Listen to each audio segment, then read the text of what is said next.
አሰሮ ለሰይጣን ሰላም ኮነ።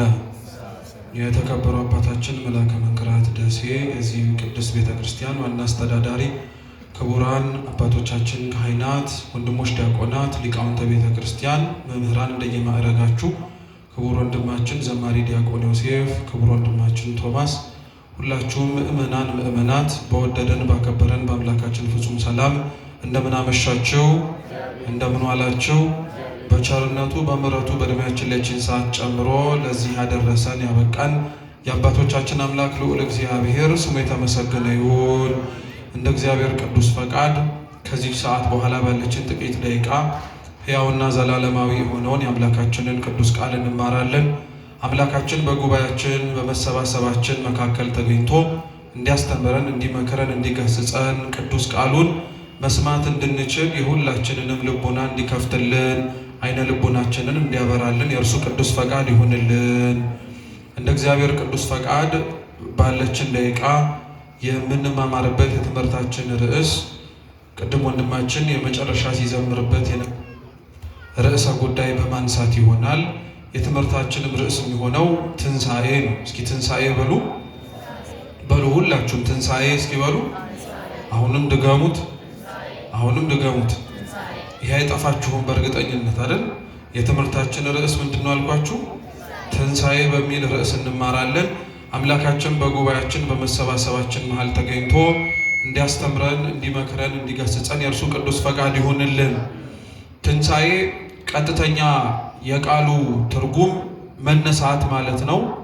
ትንሣኤ ብለን ደግሞ በቅድስት ቤተ ክርስቲያናችን የምንጠራው የጌታችን የመድኃኒታችን የኢየሱስ ክርስቶስን በከርሰ መቃብር ወይም በመቃብር ውስጥ 3 ቀንና 3 ሌሊት ከቆየ በኋላ ከሙታን መካከል የተነሳበትን በዓል ቅድስት ቤተ ክርስቲያናችን ትንሣኤ ብላ ትጠራዋለች። ትንሣኤ እንዳልኳችሁ መነሳት ማለት ነው።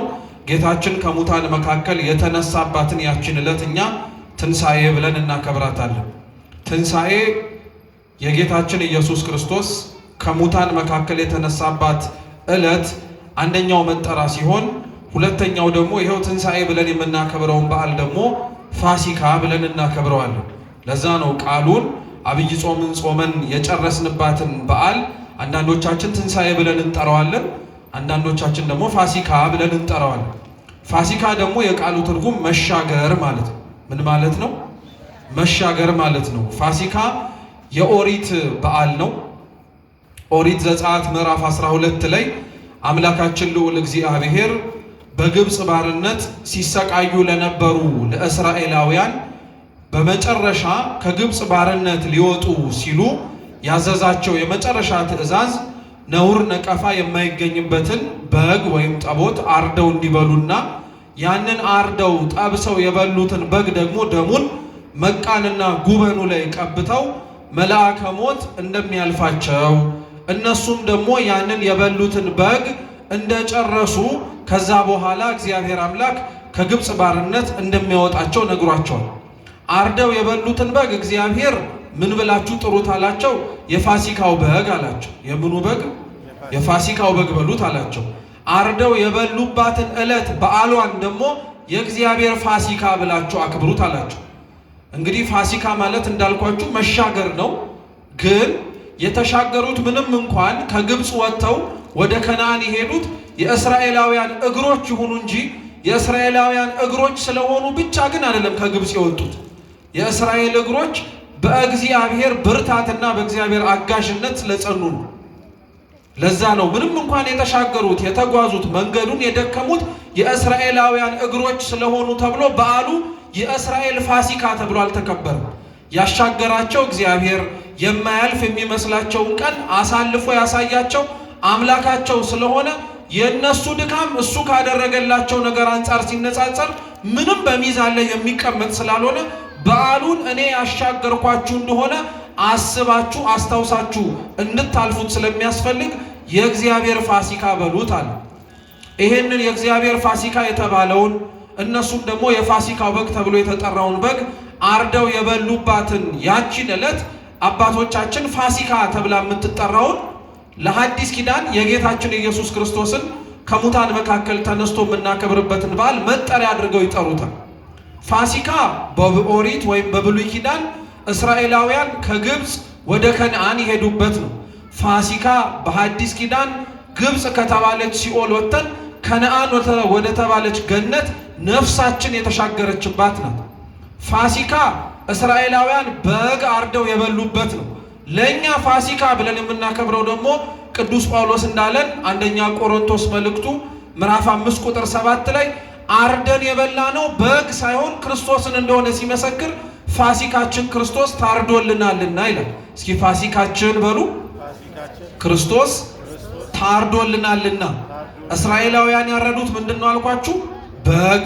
እኛ ግን ታርዶ ሕይወት የሰጠን ማን ነው? ወይም ሞቶ አምላካችን መድኃኒታችን ኢየሱስ ክርስቶስ።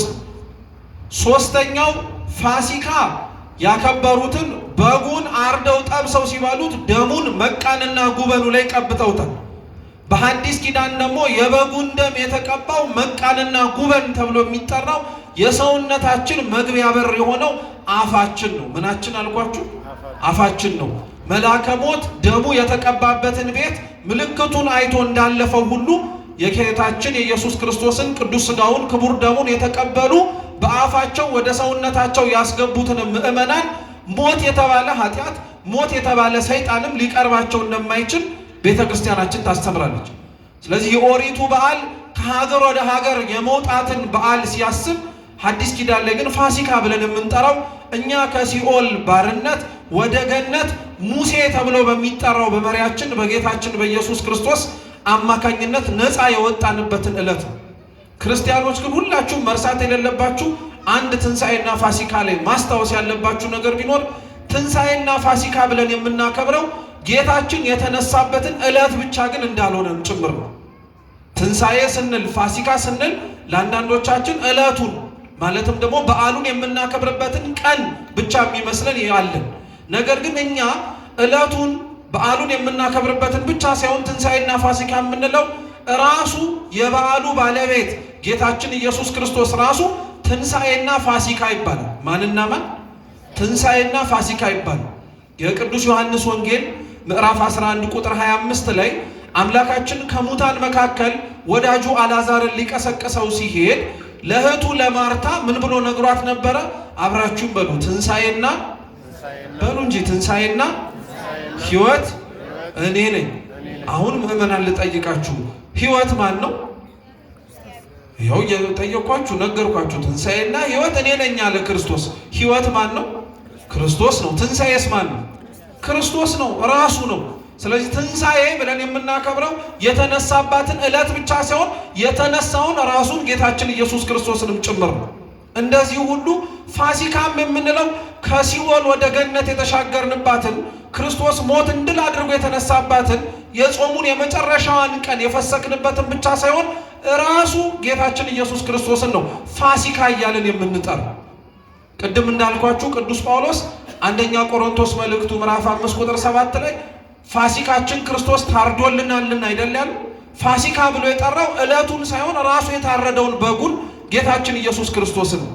ስለዚህ ፋሲካም እስኪ በሉ ፋሲካ ክርስቶስ ነው፣ ትንሣኤም ክርስቶስ ነው።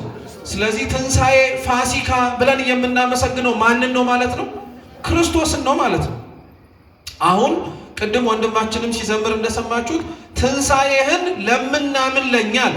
እኛ የምናምነው ክርስቶስ ከሙታን የተነሳባትን ዕለቷን ብቻ ሳይሆን ከሙታን የተነሳውን ራሱን ክርስቶስንም ጭምር ነውና ትንሣኤህን ለምናምን ለኛ የምንለው አንድም ሞተህ እንደማንቀር የምናምነው እኛ፣ አንድም ደግሞ ትንሣኤ የሆን ከአንተን ክርስቶስን የምናምን እኛ ብርሃንን ላክልን እያልን እንማጸነዋለን። ምንን ላክልን? ብርሃንን ላክልን። የትንሣኤው ዕለት ላይ ያበራኸውን ብርሃንህን፣ ያላመኑትን ያሳመነውን፣ ጠላቶችህን ያሸነፍክበትን፣ የተናገርከውን ደግሞ የማታስቀር አምላክ መሆንህን የገለጥከውን እውነትህን ለእኛም አብራልን እያልን እንማጸነዋለን። እግዚአብሔር በሕይወታችን ላይ የትንሣኤውን ብርሃን ያበራልን። አምላካችን ትንሣኤ ብለን የምናከብረውን ታዲያ ከሙታን መካከል የተነሳባትን ዕለት ስናስብ አብረን ቅዱስ ቤተ ክርስቲያናችን የምታስበው ደግሞ ምንድን ነው መሰላችሁ? ትንሣኤን የምናከብረው ወይም ትንሣኤን ክርስቶስን የምንዘክርባትና የምናስታውስባት ዕለት ላይ መጽሐፍ ቅዱስ ላይ ደግሞ ስንመለከትና ስንማር ጌታችን ኢየሱስ ክርስቶስ ከሙታን ወይንም ደግሞ ለመሞት መጀመሪያ እንዳልሆነ ከሙታን መካከልም ለመነሳትም መጀመሪያ እንዳልሆነ እናያለን። ልብ ብላችሁ ስሙ። መጽሐፍ ቅዱስን ስንገልጥ ስናነብ ለመሞት ጌታችን የመጀመሪያው አይደለም፣ ለመሞት ብቻ ሳይሆን ለመነሳትም የመጀመሪያው አይደለም። ቅዱስ መጽሐፋችን ላይ የማርቆስ ወንጌል ምዕራፍ 5 ላይ አንዲት ጣሊታ ተብላ የምትጠራ ልጅ ኢያኢሮስ ተብሎ የሚጠራ ወላጅ አባቷ ማለት ነው ሞታ ስትነሳ እናገኛለን። አንድ ጎበዝ ደግሞ ተብሎ የሚጠራ የሉቃስ ወንጌል ምዕራፍ 7 ላይ እሱም ሞቶ ሲነሳ እናገኘዋለን። እሱን እንኳን ሁለቱን ታሪክ ባታስታውሱት መቼም የአልዓዛርን ታሪክ ታስታውሱታላችሁ አይደል? አልዓዛር ሞቶ ምን ያደረገ ሰው ነው? የተነሳ ሰው ነው። ስለዚህ የክርስቶስ ትንሣኤ ምንድነው የሚለየው ብለን እንናገራለን። አሁን የነገርኳችሁ 3 ሰዎች ሲሞቱም ሆነ ሲነሱ በራሳቸው በገዛ ፈቃድ አይደለም የሞቱት፣ በራሳቸው በገዛ ፈቃድም አይደለም የተነሱት።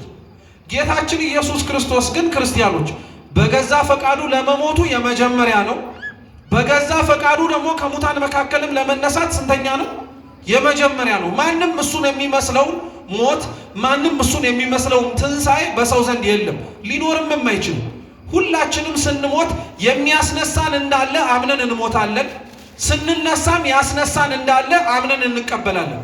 ጌታችን ኢየሱስ ክርስቶስ ግን የሞተው እስኪበሉ በራሱ ስልጣን ነው፣ የተነሳውም በሉ በራሱ ስልጣን ነው። አዎ ክርስቶስ የሞተውም በራሱ ስልጣን ነው፣ ከሙታን መካከልም የተነሳው በራሱ ስልጣን ነው። ይሄ ከመሆኑ በፊት ለደቀ መዛሙርቱ ዙሪያው ላይ ለነበሩትም ትምህርቱን ለሚሰሙ ሰዎች በሙሉ ነግሯቸዋል። የቅዱስ ማቴዎስ ወንጌል ምዕራፍ 12 ላይ አምላካችን በኦሪት ተጽፈው ከምናገኛቸው በብሉይ ኪዳን የነቢዩ የዮናስን ታሪክ አንስቶ አስተምሯቸዋል። ዮናስ ወደ ተርሴስ ሲሸሽ እግዚአብሔር አምላክ ባስነሳው ማዕበል ኃጢአቱን አምኖ ወደ ባህር ሲጣል አሳ አንበሪ ተቀብሎት ነበር። በዛ በአሳ አንበሪ ሆድ ውስጥ ደግሞ 3 ቀንና 3 ሌሊት ሰንብቶ ከዛ በኋላ ወደ ነነዌ ያው አሳ አንበሪ የዋጠው ተፍቶት እንደሰበከ እናውቃለን። ክርስቶስ ያንኑ የዮናስን ታሪክ አነሳና ማቴዎስ 12 ላይ ለሕዝቡ ምን አላቸው? ዮናስ በአሳ አንበሪ ሆድ ውስጥ 3 ቀን 3 ሌሊት እንዳደረው ሁሉ የሰው ልጅም በምድር ልብ ተብላ በምትጠራ በመሬት ውስጥ 3 ቀንና 3 ሌሊት ይቆያል አለ። ቆይቶ እዛው ይቀራል ግን አላለም ክርስቶስ። ዮናስ በአሳ አንበሪ ውስጥ 3 ቀን 3 ሌሊት ከቆየ በኋላ እንዳልኳችሁ ነነዌ ወደብ ላይ ወይም ዳርቻ ላይ ተተፍቷል። ክርስቶስም 3 ቀን 3 ሌሊት በመቃብር ውስጥ ከቆየ በኋላ እዛው ቀረ አንልም። ከዛ በኋላ ከሙታን መካከል ምን አረገ እንላለን? ተነሳ ብለን እናገራለን። ይሄን ብቻ አይደለም፣ ቤተ መቅደሱን ለማንጻት ቅድስናውንም ለመመለስም የሚገባውን ክብር ምን እንደሆነ እንዲያውቁትም ጭምር ሲነግራቸው ምን አለ? እዛው ምኩራብ መቅደሳቸውን አጽድቶ ከጨረሰ በኋላ እውነት እላችኋለሁ ይህን መቅደስ በ46 ዓመት የተሰራውን አንተ እንዴት ነው በ3 ቀን አፍርሼ እሰራዋለሁ ብለህ የምትናገረው አሉት። ክርስቶስ ምን ብሏቸው ነው? ይህንን መቅደስ አፍርሱት፣ ከ3 ቀን በኋላ አነሳዋለሁ አላቸው። እየሰማችሁ ነው? ይህን ምን አፍርሱት? መቅደስ አፍርሱት፣ እኔ ከስንት ቀን በኋላ አነሳዋለሁ። ቃሉን ራሱ ተመልከቱት። እናንተ አፍርሱት፣ እኔ ምን አረገዋለሁ ነው? አነሳዋለሁ ነው። ከዛ በኋላ እንዴት 46 ዓመት የፈጀ መቅደስ አንተ በ3 ቀን አፍርሱት እኔ አስነሳዋለሁ ትላለህ ብለው ሲጠይቁት ቅዱስ ዮሐንስ ወንጌላዊ ወንጌል የተጻፈው ከክርስቶስ ዕርገት በኋላ ስለሆነ ይሄንን የተናገረው መቅደስ ስለተባለ ሰውነቱ ነው ይላል። እየተናገረ ያለው ክርስቶስ እነሱ በግንብ የሰሩትን መቅደስ በ3 ቀን አፍርሱትና እኔ አስነሳዋለሁ እያላቸው ሳይሆን መቅደስ የተባለ የኔን ሰውነት ትይዙኛላችሁ፣ ታንገላቱኛላችሁ፣ በኋላም ደግሞ በመስቀል ላይ ሰቅላችሁ ትገሉኛላችሁ። ግን እናንተ ያዋረዳችሁትን፣ እናንተ የገረፋችሁትን፣ እናንተ መከራ ያጸናችሁበትን ይህን ሰውነቴን መቅደስ የተባለውን ሰውነቴን ግን እናንተ ስታፈርሱት እኔ ከ3 ቀን በኋላ ምን አረገዋለሁ? አስነሳዋለሁ። ስለዚህ እንደምትመለከቱት ክርስቶስ ገና ከመሞቱም ከሙታን መካከል ከመነሳቱም በፊት ህዝቡን እያዘጋጀው ነበረ። በህሊናው እንዲሁ ሳይነግራቸው፣ እንዲሁ ሳያዘጋጃቸው፣ እንዲሁ ሳያስተምራቸው ሞቶ መነሳት እኮ አቅቶት አይደለም። ግን የሰው ልጅ ህሊና ነገሮች ከመሆናቸው በፊት ቀድሞ መዘጋጀት ስላለበት ምሳሌ ልስጣችሁ ሩቅ ሳትሄዱ። ለምንድን ነው አሁን ስለ ዳግም ምጽአት ስለ ክርስቶስ ዳግም መምጣት ቤተክርስቲያን የምታስተምረው? መምጣቱ እኮ የማይቀር ነገር ነው። በቃ ሲመጣ እናገኘዋለን ብለን እኮ ዝም ብለን እንዳንኖር ቤተክርስቲያንም አምላካችን ኢየሱስ ክርስቶስም ተዘጋጅተን እንድንጠብቅ ነው የሚያስተምረን። ምን አድርገን እንጠብቅ?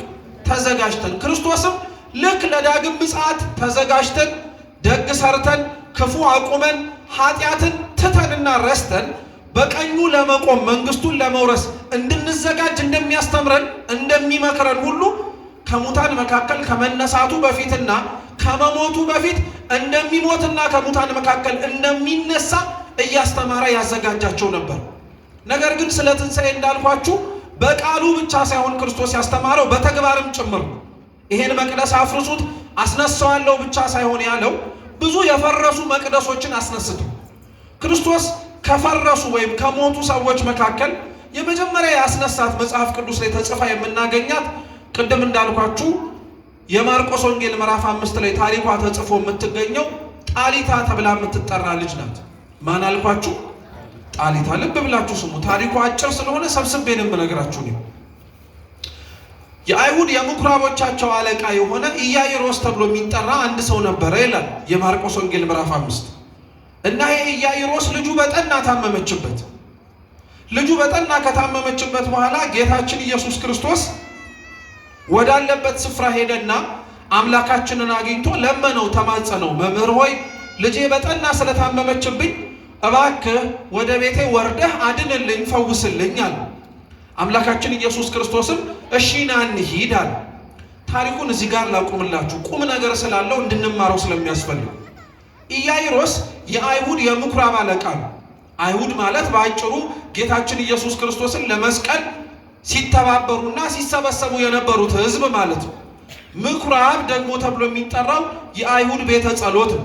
ጸሎት የሚጸልዩበት፣ የነቢያት መጽሐፍት ሲነበቡ የሚሰሙበት ቦታ ማለት ነው።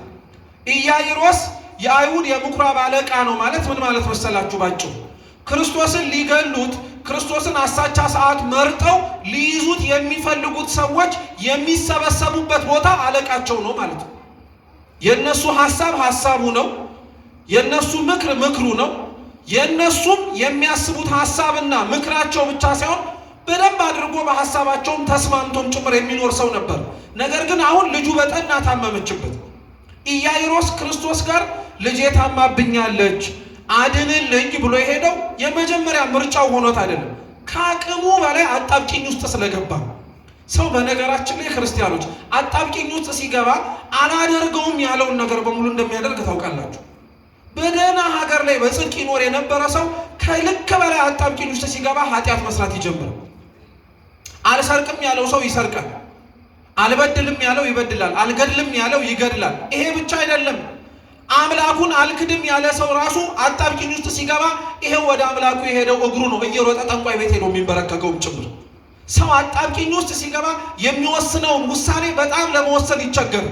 ይሄም ሰውዬ ኢያኢሮስም ክርስቶስን ወዶት ፈልጎት አክብሮት አይደለም የሚሄደው፣ ከአቅሙ በላይ ስለሆነበት ሌሎችን ህሙማንን ሲፈውስ ስላየ ቢያንስ ለእኔም ልጅ ከራራላት ብሎ ነበር የሄደው የነበረው። ሄዶም ክርስቶስን እንዳለው ስሰሙ እንደነገርኳችሁ መምህር ሆይ ልጄን ፈውስልኛል። እስኪ መምህር ሆይ በሉ። ጌታ ሆይ ራሱ ብሎ አልጠራው፣ ምክንያቱም ጌትነቱን ራሱ አያምንማ። መምህር ሆይ ብሎ ነው የጠራው። እና ክርስቶስ መምህር ሳይሆን ቀርቶ አይደለም፣ ግን ጌታ ሆይ ብሎ ለመናገር ተናንቆታል። ከአፉ እንዴት ያውጣው ልብ ውስጥ የሌለውን ነገር? ልባችን ውስጥ የሌለ ነገር በነገራችን ላይ ከአፋችን ተጨንቆም ጭምር ሊወጣልን አይችልም። ክርስቲያኖች እግዚአብሔርን ከልባችሁ ካልወደዳችሁት በአፋችሁ ማስመሰልም አትችሉ። እግዚአብሔርን ከልባችሁ ካላመናችሁት በአፋችሁ ማቆለባበስ ነው የሚሆንባችሁ እንጂ የእውነት የምር እውነት የሚያስችል እምነት አይሆንብን። እንዲህ ከመሆን እግዚአብሔር ይጠብቀን። ልባችን ንጹህ ሲሆን አንደበታችንም ንጹህ ይሆናል። መጽሐፍ ራሱ የሚለው ከልብ መዝገብ ሞልቶ የተረፈውን አይደለ አፍ የሚናገር። ልብ ውስጥ ያላመነውን ክርስቶስ እንዴት በአፉ እንዲያምነው ትጠብቃላችሁ? በእርግጥ ለእኛ ሲሆን ምንም ችግር የለብንም። እኛ ድክመታችን እንደምታውቁት ልባችን በሚጠራጠረው ልክ አፋችን አማኝ ነው። የኛ ልባችን እኮ ከዳተኛ ነው፣ ሽፍታ ነው፣ ይወላውላል፣ አንድ አቋም ላይ አይሆንም። አፋችን ግን እግዚአብሔርን እንደሚጠራው አምኜዋለሁ ብሎ እንደሚናገረው፣ ልባችን ግን ስለሚያወላውል አምላካችን ራሱ ማረፊያው ከንፈራችን ሳይሆን ልባችን ስለሆነ እንዴት አድርጎ ህይወታችንን ይምራል? ኢያኢሮስም ከአቅሙ በላይ ሆነበት። መምህር ሆይ ብሎ ጠራው። ጌታ የሚለው ምስክርነት ልብ ውስጥ ስለሌለ ልጄን ፈውስልኛል። ክርስቶስ ኢያኢሮስን ላይሰማበት የሚችልበት ብዙ ምክንያት አለ። በደንብ አድርጋችሁ ስሙኝ ክርስቲያኖች። ኢያኢሮስ እንዳልኳችሁ ክርስቶስን ለመያዝና ለመግደል ይሰባሰቡ የነበሩ ሰዎች የሚሰባሰቡበት ቦታ አለቃቸው አለቃ ሆኖ ክርስቶስን የሚገሉት ሰዎች መሪ ሆኖ ሲመጣ ልጄ ታማብኛለችም ብሎ ሲለምነው አለመስማት ይችላል። ልመናውንም ቸል ማለት ይችላል። እሱም አልፎ ተርፎ አይደለም አላውቅህም እንዴ ብሎ መናገር ይችላል። እኔ አንተ ልጄን ፈውስልኝ ትላለህ እንጂ እኔ በምኩራቦቻችሁ ሳስተምር ገፍትራችሁ አላስወጣችሁኝም፣ ድንጋይ አንስታችሁ ልትወግሩ አልሞከራችሁም ብሎ መናገር ይችላል። ነገር ግን ጌታችን ኢየሱስ ክርስቶስ ኢያይሮስ ያለውን ክፋት በክፋት ሊመልስለት አልፈለገም። ወንጌል ራሱ ክርስቶስ አምላካችን ሲያስተምረን ምንድን ያለ? እስኪ አብራችሁ ይበሉ። ክፉን በክፉ አትቃወሙ። አው ክፉ ላደረገብህ ሁሉ አንተ ምን አትሁን ማለት ነው። ክርስቶስ አያችሁት ክፉን በክፉ አትቃወሙ ብሎ የተናገረውን ስብከት በአንደበቱ ብቻ ሳይሆን በተግባር ነው ያሳየው። ኢያይሮስ ድንጋይ አንስተው ሊወግሩት ከነበሩት ሕዝብ መካከል እንኳን መጥቶ ክርስቶስ ጆሮውን አልነፈገውም፣ ድምፁን ሰማው እንጂ። በነገራችን ላይ የኢያይሮስን ታሪክ አሁን የነገርኳችሁ የኛው ታሪክ ስለሆነ ነው። እግዚአብሔር ተሰብስበን በመቅደሱ ስንጠራው ናልን ድረስልን አድነን ብለን ስንጮህና ስንማጸነው የሚሰማን የምንደመጥ ሰዎች የሆነን እንዳልሆነ እወቁ። ይሄ በነገራችን ላይ ጽድቅ አይደለም፣ ስራችንን ማወቅ። ኢያይሮስን የሰማው የሚደመጥ ሰው ስለሆነ ሳይሆን እግዚአብሔር መሐሪና ቸር ስለሆነ ነው። እኛም የሚደመጥ ስራ የለን። ከኢያይሮስ ባልተናነሰ መልኩ ክርስቶስን ድንጋይ አንስተን አንወርውርበት እንጂ የሚጠብቅብንንና እንድንኖረው የሚገባንን የጽድቅ ሕይወት አልኖርንለት። አልፎ ተርፎ ክርስቶስ ላይ ድንጋይ አንስተን አንወርውር እንጂ በአርአያውና በአምሳሉ የፈጠረውን የሰው ልጅን እየገደልን በአርአያው በአምሳሉ የፈጠረውን የሰው ልጅን እያጠፋን እያወደምን በምን አይነት መንገድ ሊሰማን ይችላል? ታዲያ ቸርነቱ ምሕረቱ የፈጠረን የእጆቹ ስራዎች መሆናችንን አይቶ ራራልን እንጂ የሚያስደምጥ ስራ የለም።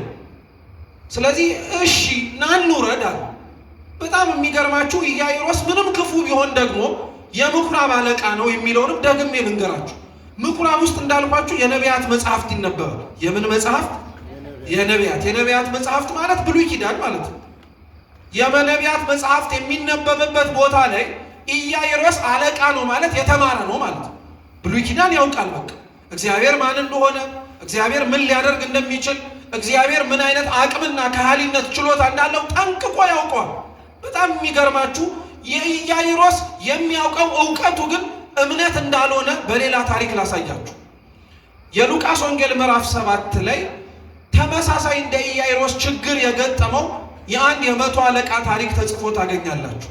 ይሄ መቶ አለቃ ሮማዊ ወታደር ነው፣ አሕዛባዊ ነው። ስለ እግዚአብሔር ማወቅ ብቻ ሳይሆን እግዚአብሔርንም የሚያመልክም ጭምር አልነበር። ልብ ብላችሁ ስሙ። ይሄው መቶ አለቃ ልክ እንደ ኢያይሮስ ልጁ ታመመችበት። ኢያይሮስ ክርስቶስ ጋር ሄዶ ልጄን ፈውስልኝ እንዳለው ያም መቶ አለቃ ክርስቶስ ጋር ሄዶ ልጄን ፈውስልኝ አለ። ተመሳሳይ ነገር ነው አይደል እየወሩ ያሉት? ሁለት የተለያዩ ሰዎች ቢሆኑ አንዱ ያመነ አንዱ ያላመነ፣ አንዱ የምኩራብ አለቃ አንዱ የመቶ አለቃ ቢሆንም ሁለቱም ልጆቻቸው ታሞባቸዋል። ሁለቱም ክርስቶስ ጋር ሄደው አድንልን ብለው ተማጽነው፣ መቶ አለቃው ግን በጣም የሚገርማችሁ ክርስቶስ ልጁ እንደታመመበት ከነገረው በኋላ ና ወደ ቤት እንሂድ ሲለው ግን እንደ ኢያይሮስ ና እንውረድ አብረን አላለው። ያ መቶ አለቃ ክርስቶስን ምን አለው? ሊጓዝ ገና እግሩን ሲያነሳ ቆይ ብሎ አስቆም። ቆይ ቀጠለና ምን አለው? አንተ ከቤተ ጠፈር ትገባ ዘንድ እኔ የሚገባኝ ሰው አይደለሁም ማለት። ልብ ብላችሁ ስሙት። አንተ ከቤተ ጠፈር ትገባ ዘንድ እኔ የሚገባኝ ሰው አይደለሁም ማለት። ቀጠለና ደግሞ ምን ጨመረ? እኔ መቶ አለቃ ነኝ አለ። እኔ መሄድ ሳይጠበቅብኝ ቃሌን ብቻ በመናገር ወታደሮቼ ቃሌን ሰምተው የምፈልገውን ነገር በሙሉ ያደርጉልኛል። አንተም ወደ ቤቴ ጠፈር ሳትገባ ቃል ብቻ ተናገር፣ ልጅ ይድናል አለ። ጌታችን ኢየሱስ ክርስቶስ የዚህን የመቶ አለቃውን ንግግር እንደ ተርታ ነገር አልቆጠረም። አደነቀው። ማድነቅም ብቻ ሳይሆን አመሰገነውም ጭምር። እውነት እላችኋለሁ ከእስራኤል ልጆች መካከል እንዲህ ያለ እምነት አላገኘውም ማለት። ከማን ልጆች መካከል? ልብ ብላችሁ ከሆነ እንደ ኢያይሮስ አይነቶቹ የተማሩት እንደ ኢያይሮስ አይነቶቹ ይሄንን መልስ ነበር መመለስ የነበረባቸው። ልጅ የታመመችብኝ ብሎ ሲሄድ ኢያይሮስ መጽሐፍትን ስለሚያውቅ ብሉይ ኪዳንን ስለሚያውቅ እግዚአብሔር መሮድ ሳይጠበቅበት ቃል ብቻ ተናግሮ መፈወስ እንደሚችል ማወቅ የሚጠበቅበት እሱ ነበር። ያመነውና የተማረው ማወቅ የሚጠበቅበትን መናገር የሚጠበቅበትን ነገር ግን የማያውቀውና ያላመነው ሰው ተናገረ። አሁንም ያለንበት ነባራዊ ሁኔታ ከዚህ አይለይም። ክርስቲያኖች ከኛ የሚጠበቀው ምግባር ከራቀን ቆይተናል። የማያምኑ ሰዎች ግን ይበልጥ ከኛ በላይ ምግባር ኖራቸው። እኛ በእግዚአብሔር ላይ የሚገባንን እምነት ካጣን ፍርሃቱም ከራቀን ሰነበትን። እግዚአብሔርን የማያምኑት የማያውቁት ሰዎች ግን እኛ ከምናምነውና ከምንፈራው በላይ ያምኑታልም ይፈሩታልም ጭምር። አይደንቃችሁ? አምላክ ነው ብለው እኮ አምነውት አይደለም፣ ጌታ ነው ብለው ተንበርክከውለት አይደለም፣ ዝናውን ሰምተው ምን እንዳደረገም ጭምር በጆሮአቸው ውልብ ብሏቸው እንኳን የሚፈሩት ሰዎች አሉ። ይሄ መጽሐፍ ቅዱስ ላይ ያለ ሀቅ ነው። በነገራችን ቅድም ያነሳውላችሁ ክርስቶስ ለራሱ ትንሣኤ ምሳሌ ያደረገው ነቢዩ ዮናስ ወደ ተርሴስ ኮብልሎ እግዚአብሔርን አልታዘዝም ብሎ ሲሄድ ታስታውሱ እንደሆነ ዕጣው ወጥቶበት ነፋሱ ሲነሳም ራሱም እኔ ነኝ ጥፋተኛው፣ እኔን ወደ ባህሩ ስትጥሉኝ ሁሉም ነገር ይረጋጋል ብሎ ነበር። እየሰማችሁ ነው? እነሱ ይህንን ሁሉ ዮናስ ላይ ዕጣ ከማውጣት ራሱንም አንስተው ወደ ባህር ከመጣላቸው በፊት ቅዱስ መጽሐፍ የትንቢተ ዮናስ ምዕራፍ 1 ላይ ወደ እግዚአብሔር ሳይሆን በአማልክቶቻቸው በሚያውቋቸው ጮሁ ይል። እየሰማችሁ ነው? አማልክቶቻቸው ማለት እነዚህ ሰዎች እግዚአብሔርን አያምኑም ነበር፣ ጣዖታትን ነበር የሚያምኑ ነበር። ጣዖቶቻቸው የሚያወጧቸው ከሆነ ከፈተናው ጠርተዋቸው ነበር፣ ግን አላወጧቸው።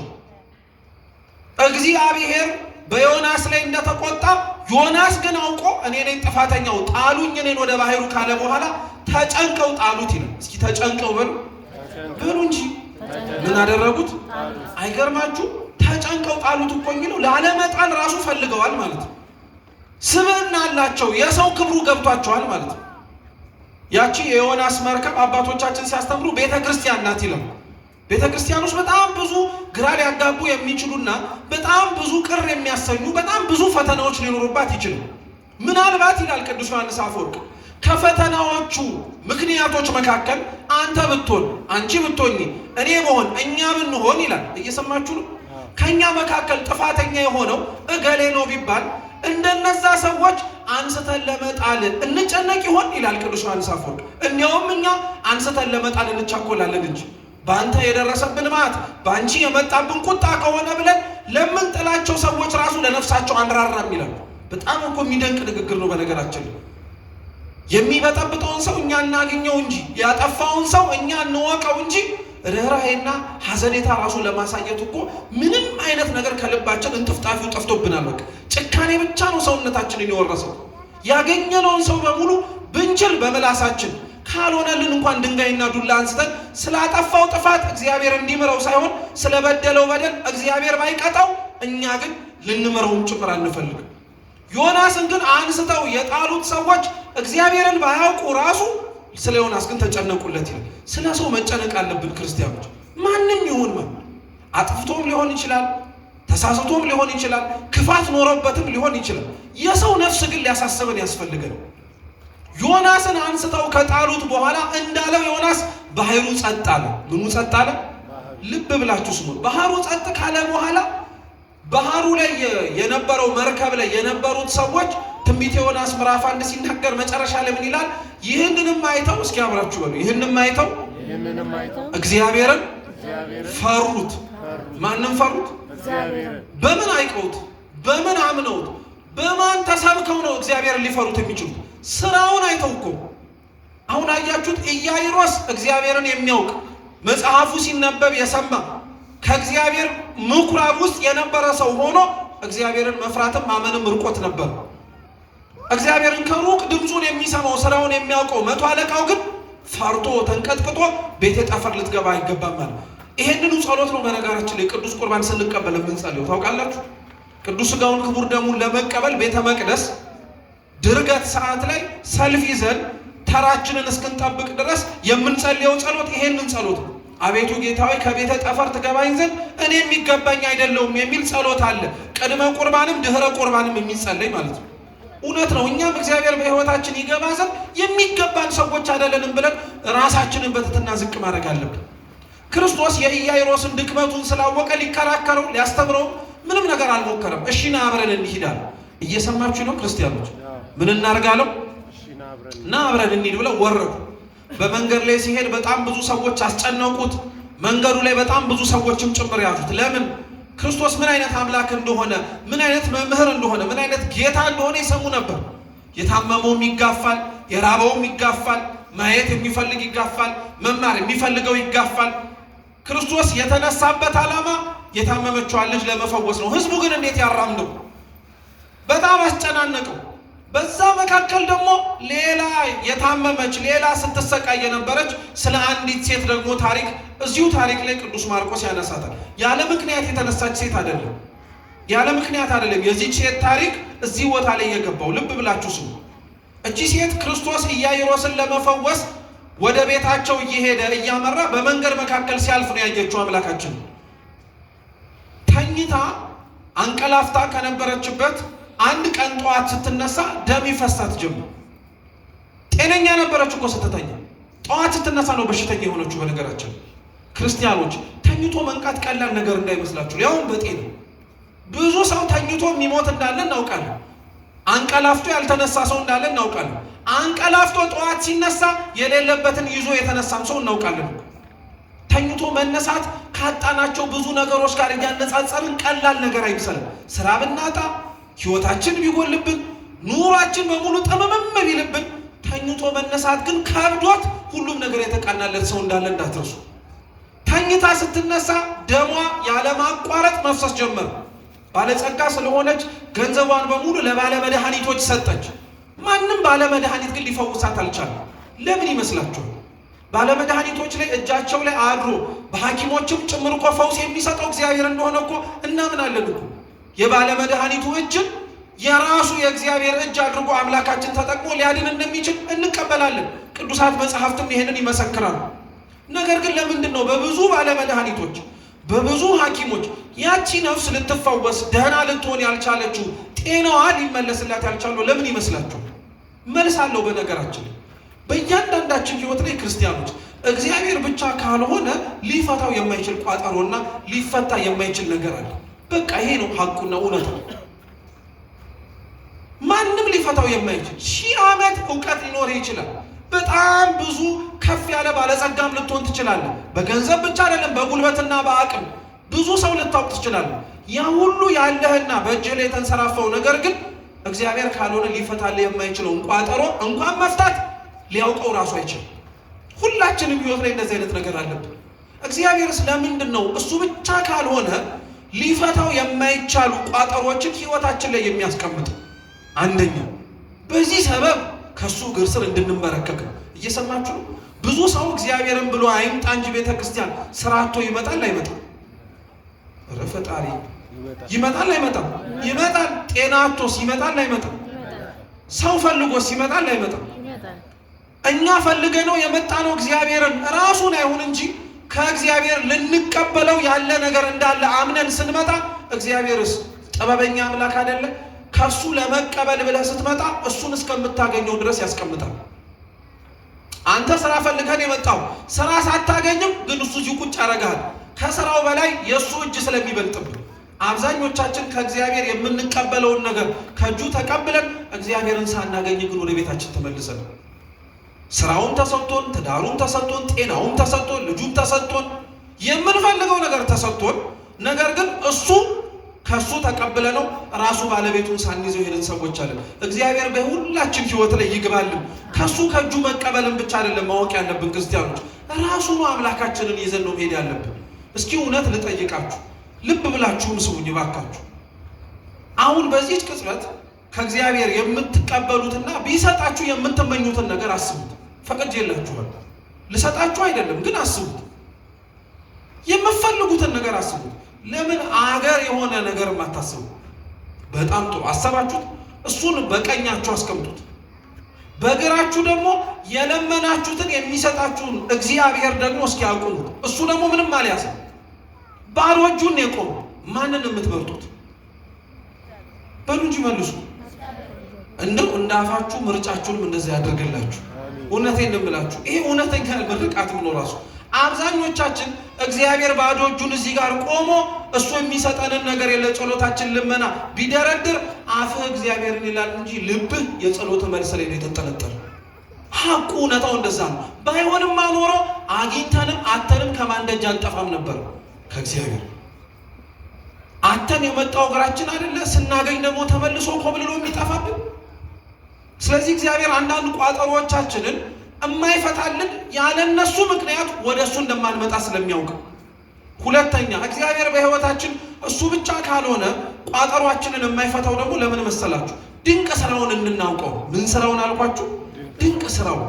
የቅዱስ ዮሐንስ ወንጌል ምዕራፍ 5 ላይ አንድ ከእናቱ ማህፀን ጀምሮ እውር የነበረ ሰው ነበር።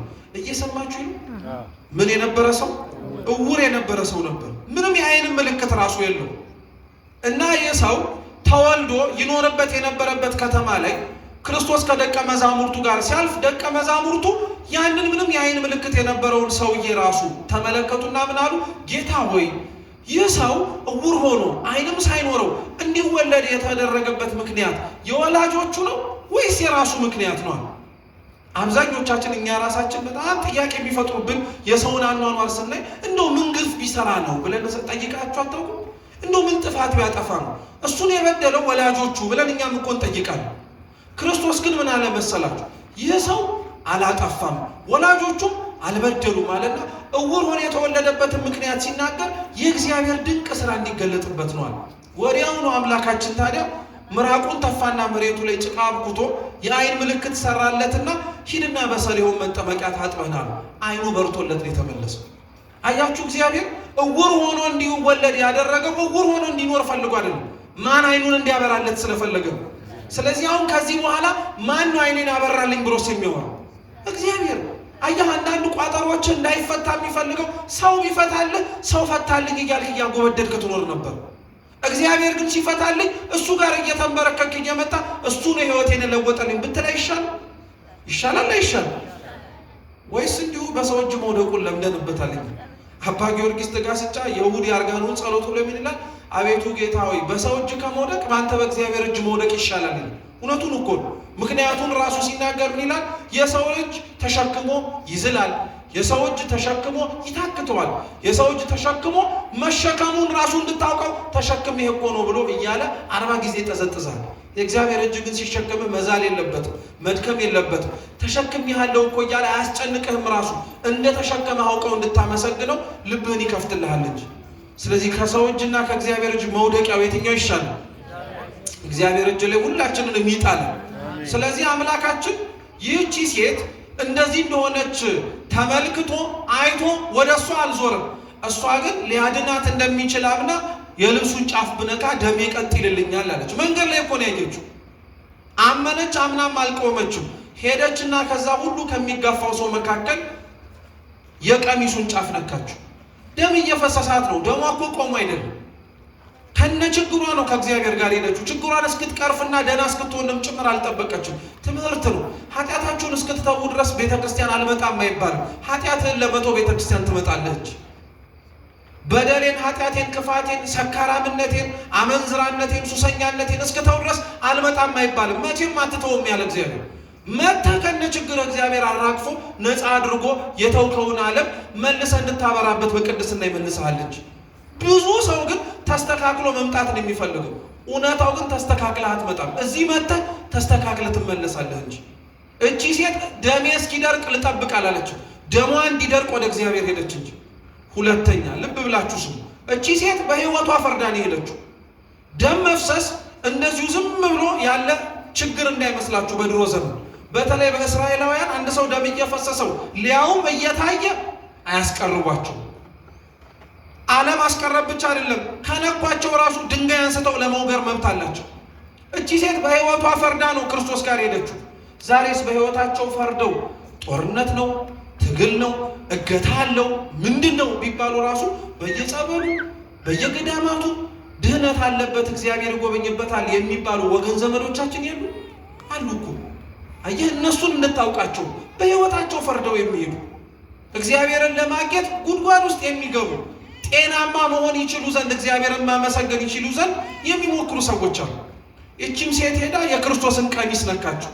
ጌታችን ኢየሱስ ክርስቶስ ምን አለ? ከእናንተ መካከል የነካኝ ማን ነው አለ። አሁን ጥያቄ ልጠይቃችሁ። መቼም በየሰፈራችሁ ስትመጡ ገበያ ይኖራል አይደል? ሮብና ቅዳሜ በጣም ሰፊ ገበያ ባለበት መሀል ከተማ ላይ እየተራመዳችሁ እየሄዳችሁ የሁሉ ትርምስ ያለበት ቦታ ላይ ስትራመዱ ሰው ይነካችኋል አይነካችሁ? አውቆም ሳያውቅም ይነካችኋል። ትከሻህን የሚነካ እግርህን የሚረግጥ በእጆ የሚነካ ሰላም የሚል ማንም አይነካል። አንድ ሰው ገበያ መሀል ላይ ቆሞ ማን የነካኝ አይልም። ማን ያልነካኝ ነው እንደውም የሚባለው። ሁሉም ትርምስ ስለሆነ ክርስቶስ ያ ሁሉ ሰው እየነካው ለነካው ሰው በሙሉ ማን የነካኝ የሚል ጥያቄ አልጠየቅም። እሷ ግን ስትነካው ማን የነካኝ ብሎ ጠየቅ። ልዩነቱ ምን መሰላችሁ? እሷ የነካችሁ መንካት እንዲሁ ዝም ብሎ መንካት እንዳልሆነ ሲናገር ጌታችን ምን አለ? ከእናንተ መካከል አንዳችሁ ሲነካኝ ከሰውነት ኃይል ሲወጣ ታውቆኛለህ። አያችሁ፣ ሌላው ሰው በሙሉ ሲነካው የነበረው እንዲሁ ዝም ብሎ ሳያምን፣ እሷ ግን አምና ስለነካችሁ ክርስቶስ ድንቅ ነገርን እንዳደረገላት ታውቁ። ዛሬም ድረስ ነው የምላችሁ ክርስቲያኖች፣ ቤተ ክርስቲያን ውስጥ አምኖ የሚመጣ ሰውና ሳያምን የሚመጣ ሰው ልዩነቱ ይሄ ነው። አምኖ የመጡ እናቶቻችን አባቶቻችን ምዕመናን ከእናንተ መካከል ወይም የምታውቋቸው አሉ። የቤተ ክርስቲያኒቷን አፈር ቀብተው ተዳብሰው የዳሉ በጸበሏ ተጠምቀው ከዛም በኋላ ከጤና ስጋም ከጤና ነፍሳቸውም የታረቁ። አረ ይሄ ብቻ አይደለም። ማንም ሰው ባይኖር እንኳን የመድኃኔዓለምን ደጁን፣ ግድግዳውን፣ ጀርባቸውን፣ ደረታቸውን፣ ትከሻቸውን፣ እግራቸውን አስዳብሰው የሄዱ ሰዎች አሉ። እነዚህ ሰዎች አንዳንድ ሰው ሲመለከታቸው ሞኝ የሚመስላቸዋል። በቃ ተርታ እምነት ያላቸው ያልተማረ ሰው የሚመስለው ይወል። ወዳጆቼ ከተማረው እንዲያውም እነዚህ የተሻለ እምነት አላቸው። ምክንያቱም እየነኩት ያሉት አፈር እንዳልሆነ፣ እየነኩት ያሉት ዝም ብሎ ውሃ እንዳልሆነ፣ እየዳበሱት ያሉት ዝም ብሎ ድንጋይ እንዳልሆነ ያውቃሉ። የነኩትን አፈር እምነት ብለው ነው የጠሩት። የገቡበትን ውሃ ጸበል ነው ያሉት። የነኩትን ድንጋይ ደግሞ ድንጋይ ነው ብለው አልተናገሩ። ነቢዩ ኤርምያስ እግዚአብሔር አምላክን ከረጅም ዙፋኑ ላይ ሆኖ ነው ሲያየው ምን አለ መሰላችሁ? የእግዚአብሔርም ቀሚስ መቅደሱን ሞልቶት ነበር አለ። እስኪ የእግዚአብሔርም በሉ ቀሚስ መቅደሱን ሞልቶት ነበር። ስለዚህ እናቶቻችን መጥተው የሚነኩት ድንጋይ የማን ቀሚስ ነው ማለት ነው? የእግዚአብሔር ቀሚስ ነው። መቅደሱን ሞልቶት ነበር እያላችሁ ያቺ ሴት መታ የቀሚሱን ጫፍ ስትነካ ደሟ ቀጠላላት። እኒህም እናቶቻችን አባቶቻችን መጥተው የቤተ መቅደሱን ድንጋይ የቤተ መቅደሱን አጥር እየነኩ ሲዳበሱ እየነኩት ያሉት የክርስቶስን ቀሚስ ስለሆነ ኃጢአታቸውም ይደርቅላቸዋል፣ ከስጋቸውም ጭምር ይታረቁበታል። እግዚአብሔር ለሁላችን እንዲህ አይነቱን እምነት ይስጠን። አምላካችን ታዲያ ማን የነካኝ ከሰውነቴም ኃይል ሲወጣ ታውቆኛል ካለ በኋላ ወደ እሷ ግን አልጠቆመም ነበር። የነካው ማን እንደሆነ እያወቀ እንኳን እሷን አትሊል አልፈለገም። ራሷን እንድታጋልጥ ነው የፈለገው። እሷም አፈረች፣ እኔ ነኝ ማለትን ተሸማቀቀች። ምክንያቱም እንደሌላው ሰው የሚወግራት እንደሌላው ሰው ለምን ከነደምሽ ነካሽኝ ብሎ የሚጸየፋት መስሏት ነበር። ጌታችን ኢየሱስ ክርስቶስ ግን እንዲህ አይደለም። ምንም ስለ ኃጢአትህ፣ ምንም ስለ ክፋትህ፣ ምንም ስለ ነውርህ እንድትመጣና እንድትነካው እንድትመጣና እንድትቀርበው እንዲያክምህ ነው እንጂ የሚፈልገው እንደ ሰውና እንደ ምድራዊ ሐኪም ከነችግራችን የሚጸየፈን አምላክ አይደለም። እየሰማችሁ ነው? እንደዛ ማለት ግን ልብ ብላችሁ ደግሞ አዳምጡ።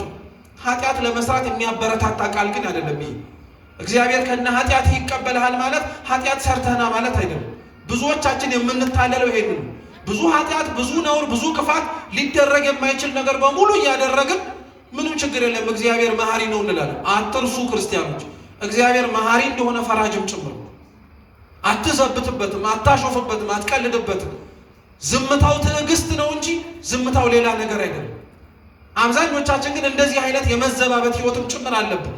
ምንም ብናረግ የቤተ ክርስቲያን ደጅ ክፍት ይመስለናል፣ የሚዘጋበት ጊዜ ይመጣል። ምንም ብታረግ እግዚአብሔር የሚቀበልህ ይመስላል፣ እግዚአብሔርም የማይቀበልህ ጊዜ ይመጣል። በግራው የቆሙትን እነዛ ፍየሎች ኃጥአንን ምንድን ያላቸው እግዚአብሔር? አላውቃችሁም አይደል እንዲህ አላቸው። ዓለም ሳትፈጠር ወደ ተዘጋጀችላቸው ስፍራ እንዳይገቡ እኮ ከልክሏቸዋል። ዛሬም ድረስ ነው የምላችሁ ክርስቲያኖች፣ እግዚአብሔር መሐሪ ነው፣ ምንም ሰርተን ይቀበለናል ማለት ለንስሐ የተከፈተ የእግዚአብሔር የምህረቱ ደጅ እንዳለ እጆቹም ማንንም እንደሚቀበል እንደማይጸየፍ እንደምናውቀው እናስተምረውላለን፣ እናምነዋለን እንጂ ኃጢአት እንደፈለግከው ስራ ምንም ችግር የለም ማለት አይደለም። ብዙ ሰዎች በዛ እንታለላለን። ብዙዎቻችን በዛ እውነቴን ነው የምላችሁ ግራ እንጋባለን። እግዚአብሔር መሐሪነቱን ስታስቡ አልኳችሁ ፈራጅነቱንም እንዳትረሱ። እስኪ እግዚአብሔር በሉ፣ አሁን እንዳትረሱት። እግዚአብሔር በሉ፣ መሐሪ ነው፣ ፈራጅም ነው። እስኪ ድገሙት። እግዚአብሔር ምንድን ነው? ምንም ጭምር ነው፣ ፈራጅም ጭምር ነው። እግዚአብሔር ከሚፈርድብን ይልቅ አስቀድሞ ይምረናል። ምህረቱ ካልገባህና ቸርነቱን ካልተረዳው ግን በመጨረሻ ምኑም ይመጣልሃል፣ ፍርዱም ይመጣልሃል። እግዚአብሔር ከእርሱ ፍርድ ይሰውረን።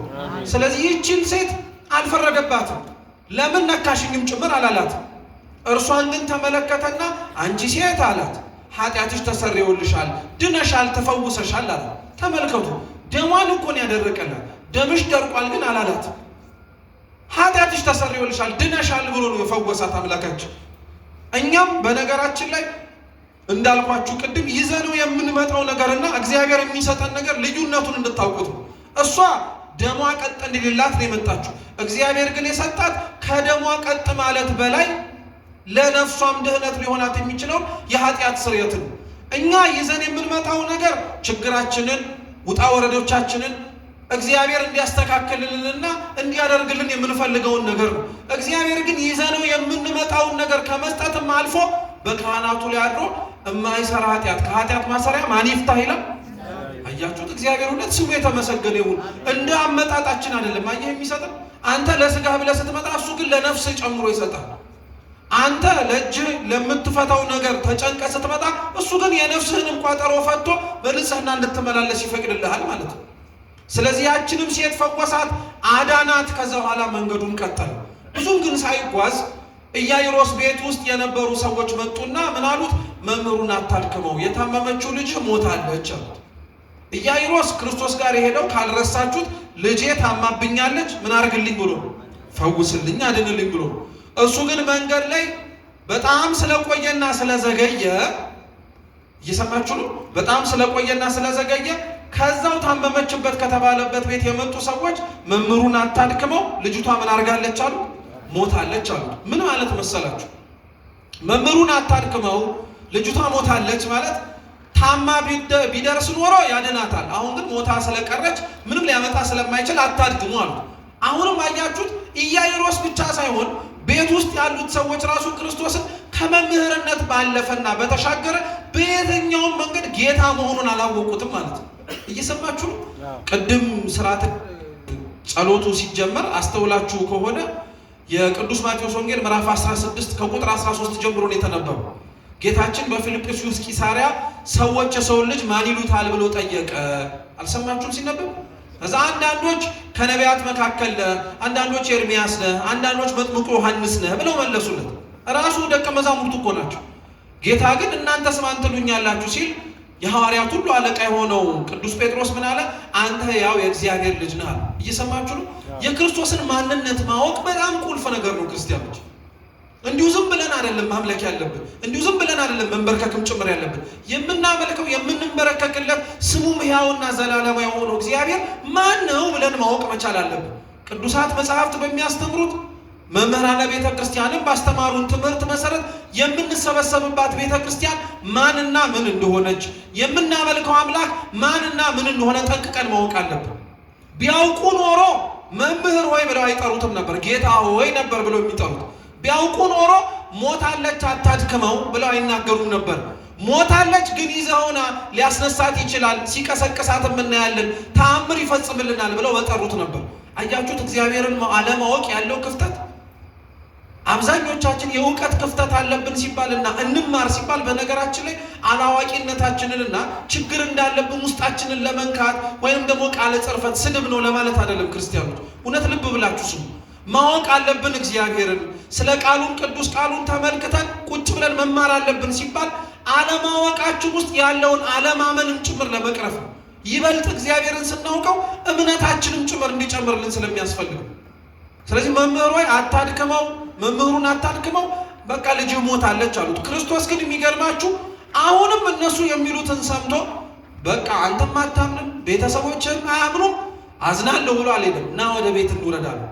አይገርማችሁም? አለማመናችንን እያወቀ ችግር እንዳለብን በእምነታችን ራሱ እየተመለከተ እግዚአብሔር እኛ ብቻ አይደለም ቤተሰቦቻችንን ጭምር እያየ እግዚአብሔር ጆሮን አይመልስም። ድንቅ ስራውን ማድረግ ከፈለገ እኛ አላመንነውም፣ አመንነውም፣ በተአምራቱና በትምህርቱ መልሶ ህይወታችንን ማስተካከል ይችላል።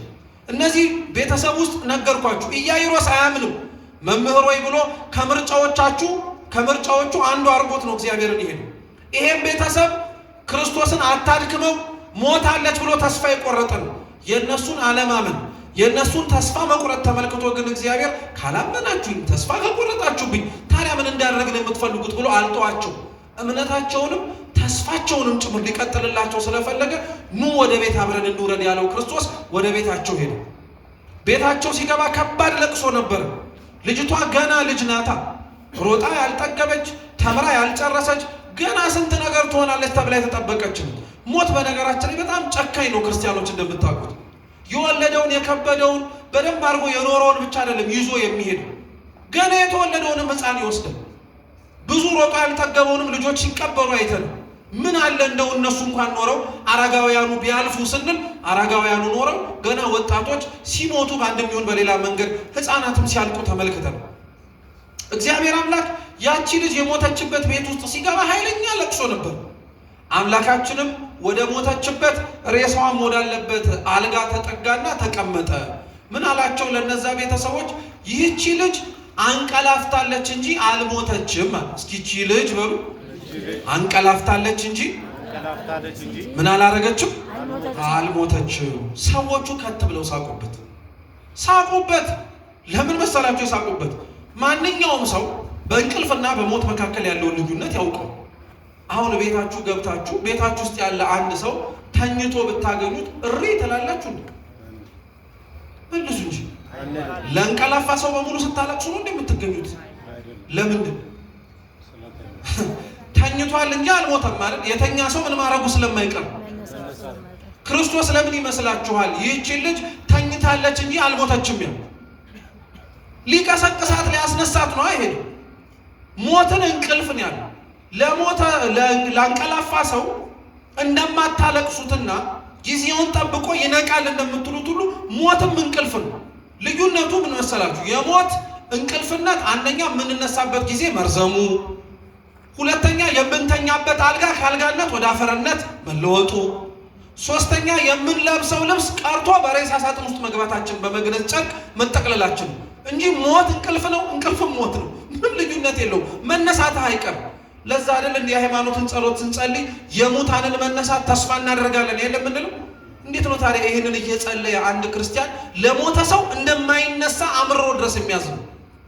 ተስፋችን እግዚአብሔር ከሆነ ነፍስና ስጋውን የለየው እግዚአብሔር ዳግም ሲመጣ ደግሞ ያገናኘዋል ብለን እናምናለን እንጂ ሐዘናችንም ለቅሷችንም ለከት ስለሚያስፈልገው ይሄንን ማወቅ አለበት ክርስቲያን። ተኝታለች እንጂ አልሞተችም ማለት ሁሉም ሳቁበት። ክርስቶስ ከዚህ በኋላ እንዲሁ ሊቀጥል ስላልፈለገ የሳቁትን ሁሉንም ሰዎች በሙሉ አስወጣቸውና ወላጆቿን ብቻ ቤት ውስጥ እንዲቆዩ አደረጋቸው። ልብ ብላችሁ ስሙ። ሁሉንም አስወጣቸው፣ ወላጆቿን ብቻ አስቀመጠ። ከዛ በኋላ ክርስቶስ እንደተቀመጠ አልጋው ላይ ሬሳዋ ያለበት አልጋ ላይ እንዳረፈ ምን ብሎ ተናገረ? ጣሊታ ጣሊታ ተነሽ አለ። እንደ ሞተች ማንም ሰው ያውቃል። የሳቁት እንዳልኳችሁ ተኝታ ሳይሆን ሞታ እንደሆነ ጠንቅቀው ስላወቁ። እሱ ግን ጣሊታ ጣሊታ ተነሺ ብሎ ሲጣራ ቤተሰቦቿ እያዩት ያቺ የሞተች ልጅ ቀጥ ብላ ተነሳች። መነሳትን ብቻ አይደለም ክርስቶስ የእውነት እንደተነሳች እንዲያውቁ ምን አደረገ? የምትበላውን አምጡላታል። ምን የምታረገው? በጣም ጥሩ። ለምን እንደሆነ በጥያቄ ላስረዳችሁ። መጀመሪያ ከእንቅልፋችሁ ስትነቁ የምታረጉት ነገር ምንድን ነው? መቼም ቤተክርስቲያን ስላላችሁ ጸሎት ነው የምትሉት፣ ችግር የለም። ግን መጀመሪያ ጧት ስትነሱ የመጀመሪያ ስራችሁ ምንድን ነው? በተለይ በዓለ ሃምሳ ላይ እህል ነው። በቃ አንወሸሽ። ጧት ስትነሳ እህል የሚታየ ሁላችን። ምክንያቱም ሌሊቱን ስትተኛ ሆድህ ባዶ ሆኖ ጧት ስትነሳ ምን ስለሚያደርግ ነው? ስለሚርብ ነው። ይሄ ምንም ኃጢአት ከሆነበት አይደለም፣ ሰዋዊ ተፈጥሯችን ስለሆነ ነው። ስለዚህ ጧት ተነስተህ ሆድህ ለምግብ እንደሚቸክለው ሁሉ እሷም ከእንቅልፏ ስትነሳ ወይም ከሞተችበት ሲያስነሳት የእውነት እንደተነሳች እንዲያውቁ ስለፈለገ ምን አምጡላታል? ምግብ አምጡላታል። ምስጢሩ ግን ያቺ ልጅ ከሙታን መካከል ስትነሳ ምግብ መሰጠቱ አይደለም። ትንሣኤ ክርስቲያኖች ስለ ክርስቶስ ትንሣኤ ብቻ የምንሰብክበት ይሄ ወቅት የጌታችንን ትንሣኤ ብቻ የምናስታውስበት ሳይሆን በጌታችን ትንሣኤ ውስጥ እኛም ጭምር ያገኘነውንም በረከት እንዳንረሳ ያስፈልጋል። የክርስቶስ ትንሣኤ በጣም ለእኛ የሚያስፈልገን በዓሉንም 55 ቀናት ሙሉ በተከታታይ የምናከብረው ስለ ጾምንበት ቀናቶች በሙሉ እየበላን እንድንደሰትበት አይደለም። ትንሣኤን 55 ቀናት በሙሉ በደስታ እስከ መንፈስ ቅዱስ መውረድ በዓለ ጰራቅሊጦስ ድረስ የምናከብረው በእነዚህ 50 ቀናት ውስጥ ከጌታችን ከኢየሱስ ክርስቶስ የትንሣኤው ብርሃን እኛም ካንቀላፋንበትና ከተኛንበት የኃጢአት አልጋዎቻችን፣ ከተቀበርንበት የበደል መቃብሮቻችን፣ ካሰሩን ከገነዙን የክፋትና የነውር መግነዞቻችን መፈታት እንድንችል። እየሰማችሁ ነው? ትንሣኤ ማለት እሱ ነው። በነገራችን ስለ ክርስቶስ ትንሣኤ እየዘመር እኛ እኮ ክርስቶስ ተነሳ ብለን የምንሰብክባት ምሽት ላይ ነው ኃጢአት ለመስራት የምንጀምረው። ጾሙ ሲጀመር ያቆምነውን ኃጢአት አይደለም ጾሙ በተፈሰከ በማግስቱ የጀመርነው። እውነት አስብ፣ እውነት እኮ ነው። ጾሙ ሲጀመር ያቆምነውን መጠጥ ነው ልክ ትንሣኤው ሲገባ ሰክረን የፈሰክነው። ጾሙ ሲጀመር ያቆምነውን ዝሙት ነው ልክ ትንሣኤው ሲጀመር መዘሞት መሴሰን የጀመርነው። ጾሙ ሲጀመር ያቆምነውን ቂም፣ በቀል፣ ቅናት፣ ጸብ፣ ክርክርና አሉባልታ ነው ልክ ጾሙ ሲፈሰክ አብረን የተፈታን የኃጢአት ቸርነትና ሰንሰለት እንዳለ ወደ በደል የተሰማራ ነው። ትንሣኤው የክርስቶስ ብቻ ሳይሆን የእኛም ጭምር ነው መሆን ያለበት። ለዛ ነው አምላካችን ኢየሱስ ክርስቶስ የተነሳ ሰው ሁሉ ልክ ያቺን ልጅ ስትነሳ ምግብ እንደሰጣት ሁሉ ቤተ ክርስቲያንም የክርስቶስን ትንሣኤ የምታከብረው ምግብ አቅርባ ነው። እሱም ሰማያዊ የሆነው የክርስቶስ ሥጋና ደም ነው። አይደለም? ነው። ትንሣኤ የትም ዓለም ላይ ያለ የኦርቶዶክስ ተዋሕዶ ቤተ ክርስቲያን ሲከበር የሚከበረው በቅዳሴ ነው። የትኛውም ቤት ሂዱ፣ የትኛውም ቤተ ክርስቲያን ሀገራችን ላይ ሂዱ፣ ቅዳሴያን ባሉበት ሊቃውንተ ቤተ ክርስቲያን በተሰበሰቡት በምስጋና ያው ምስጋና በቅዳሴ ላይ የሚገባደው። ቅዳሴው ላይ የምንቀበለው፣ ቅዳሴው ላይ የምንበላው የምንጠጣው የማን ሥጋና ደም ነው? ኧረ መልሱ። የክርስቶስን የአምላካችንን ነው። አያችሁት? ያቺን ልጅ ካስነሳት በኋላ የምትበላውን አምጡላት እንዳለው ትንሣኤ የሚከበረው የከብት ደም በማፍሰስ ብቻ አይደለም። ትንሣኤ የሚከበረው የምናርደውን እህል በማሰብና በመውጣት በማውረድ ሰዓቱ ላይ በመከራከር አልነበረም። ትንሣኤው መከበር የነበረበት እውነት ከኃጢአት መነሳታችን የሚታወቀው የነበረው ሁላችንም ተሰልፈን መቁረብ ስንችል። ይህንን ክብር እግዚአብሔር ለሁላችን ያድለን። ትንሣኤውን 55 ቀን የምንቆየው ለዚህ ነው ክርስቲያኖች። ትንሣኤውን 55 ቀናት የምንሰነብተው ለዚህ ነው። ምናልባት ከኛ መካከል ጾሙን ጾመን ጨረሰን የትንሣኤው ዕለት ለመቁረብ ያልታደልን ሰዎች አለ፣ በአንድም ይሁን በሌላ ምክንያት። እስከ በዓለ ጰራቅሊጦስ በየቀኑ የምናከብረው በዓለ ትንሣኤ ግን እድል ይሰጠናል። ምክንያቱም ክርስቶስ ሙታንን ለመቀስቀስ ቀን እንደማይጠብቀው ሁሉ እኛንም ከኃጢአታችን አልጋ ለማስነሳት የእኛን መምጣት ብቻ ነው የሚጠብቀው። የእኛን ቅዱስ መቅደሱ ላይ ተገኝተን ከካህናቱ እግር ስር ዝቅ ብለን ኃጢአታችንን እስክንናዘዝ ነው የሚጠብቀው። ኃጢአታችንን ተናዘን ድክመታችንን አምነን ነውራችንንም ጭምር ተረድተን ከዛ በኋላ እስኪ እግዚአብሔርን ፈትኑት። የማያስነሳ ከሆነ እስኪ እግዚአብሔርን ሞክሩት። አስቁመኝ አቃተኝ ከምንለው ወንበርና ኃጢአታችን ላይ መነሳት ካስከበደን ወይም እሱም ጭምር አልችልበትም ካለ እስኪ ፈትኑት። እኛው ራሳችን መነሳት ስለማንፈልግ። አንድ ሊቅ እንዲያውም ምን ብሎ ተናገረ ይባላል? እግዚአብሔር አምላክን ኃጢአት አስቁመኝ ብዬ ለመጠየቅ ራሱ የሚከብደኝ የኃጢአት ጣዕሟ ከውስጤ ከልቤ ተነቅሎ ስላላለቀልኝ ነው። አሁን እኛም ደፍረን እግዚአብሔርን እነሆ አምላኬ ነቅለህ ጣልልኝ የማንለው ለምን እንደሆነ ታውቃላችሁ? በኃጢአት የምናገኘውን ደስታ ስለምናጣጥማት። ከእግዚአብሔር ጋር እየሰነበትን ከእግዚአብሔር ጋር እየቆየን በኋላ በሰማያት የሚከፈልን ደስታ ግን ስለዘገየንበት ገና ስላልቀረበልን። ይሄ ደግሞ የሰይጣን ወጥመዱ ነው። ክርስቲያኖች እንወቅበት። ኃጢአት ስንሰራ ደስታውን ወዲያውኑ የምናገኘው ጽድቅ ሰርተን ደስታውን ስንጠብቅ ያለውን መዘግየት አይተን ታክተን እንድንተወው ስለሚፈልግ ነው ሰይጣን።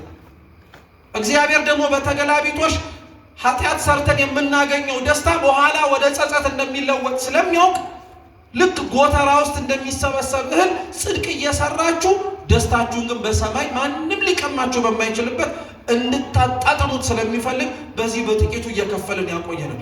አናጉረምርምበት ክርስቲያኖች። ስለታዘዛችሁት እግዚአብሔርን እሺ ስላላችሁት አንገታችሁን ዝቅ ስላረጋችሁ ለሱ ስለታዘዛችሁት አትፈሩበት፣ እንደውም ደስ ይበላችሁ እንጂ። ምክንያቱም ስለሚያልፍ ደስታ ሰውነታችሁን አልሰጣችሁማ። በኋላ ላይ ስለሚደበዝዝ ፌሽታና ምኞታችሁ ሰውነታችሁን አሳልፋችሁ አልሰጣችሁትማ። ይሄ ደስ ያሰኛል እንጂ ማንም ቢሰጣችሁ ሊቀማችሁ የማይችል ማንም ከሰጣችሁም በኋላ ቀምቶ ሊወስድባችሁ የማይችልን ደስታ እግዚአብሔር በሰማይ እንዲከፍላችሁ ለምኑት። በቃ ይሄ ነው ትልቁ የክርስቲያን ተስፋው። ትንሣኤንም ስናስብ የምንጽናናው ለዚህ ነው። ዛሬ ቤተ ክርስቲያን አንገቷን መድፋቷን አይተን የምንጽናናው፣ ዛሬ ክርስቲያኖች በሙሉ በየሜዳው ሲታረዱ እያለቀስን ፍርድ እግዚአብሔር ነው የምንለው ለምን እንደሆነ ታውቃላችሁ? ትንሣኤ እንዳለ ስለምናውቀው። ዛሬ የታረዱት ነገ በቀኙ ቆመው ያረዷቸው ሰዎች ደግሞ በግራ ቆመው እግዚአብሔር አምላክ ንስሐ ካልገቡ እንደሚፈርድባቸው እናውቃለን። ይሄ ቅዱስ መጽሐፍ ላይ ያለ ሐቅ ነው። ፍርድ እየሰጠን አይደለም፣ እውነቱን ግን እየመሰከርን ነው። ዛሬም ነውሩ፣ ነቀፋው፣ ኃጢአቱ፣ ክፋቱ፣ ወንጀለኛነቱ፣ ሌብነቱ ሰው ባጭርና በጠባብ መንገድ ባለጸጋ ሲሆን እያየን ወደኋላ የቀረን የሚመስለን ሰዎች አለን። ክርስቲያኖች እውነቴን እምላችሁ አንዘን። ሁሉም ነገር ጊዜያዊ ነው። መሬት ላይ የሆነ ጊዜ ላይ የሆነ ወቅት ላይ የሆነ ዘመን ላይ ራሱ እግዚአብሔር ያሳየን። ስለ ሕጉ የታዘዙትን እግዚአብሔርን በማመን የታመኑለትን አዋርዷቸው ጥሏቸው አያውቅም። ቅዱስ ዳዊትም ብሎናል፣ ጻድቅ ዘሩ ሲጠፋ ይቻል አቅም ብሏል ቅዱስ ዳዊት። እውነት ነው። የጻድቃን ዘር ጠፍቶ አያውቅም። ለጊዜው የፈረሰ የበሰበሰ ይመስላል። ገበሬ እንኳን ክረምት ጠብቆ የሚዘራውን ስንዴ ወይ ደግሞ ዘር አፈር ሲያለብሰው የጠፋ አይመስልም። ጊዜውን ጠብቆ ግን ምን ማድረጉ አይቀርም፣ አዝመራ ሆኖ መውጣቱ አይቀርም። ጻድቃንም ለጊዜው መገፋታቸው ግድ ነው።